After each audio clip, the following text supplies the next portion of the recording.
नाम सीखेंगे। एक वर्ष में कितने महीने होते हैं? 12। किसी को आते हैं? नाम याद है सब?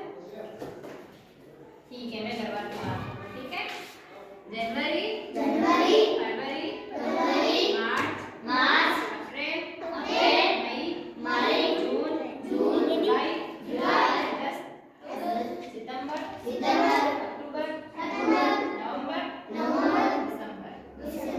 अब कौन आगे बोलेगा? इधर आके कोई बोलेगा मेरे साथ?